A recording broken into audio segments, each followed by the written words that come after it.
Ano ba?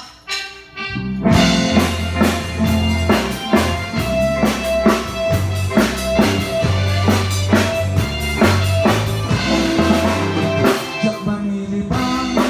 lugar na panang pagraragsakan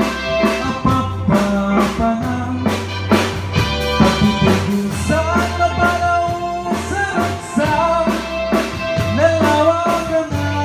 ang pagpapatukan ululong ko parito'y subsok ko iyay naagyan kuneg na nabanglo at kami nanganak batok tenga na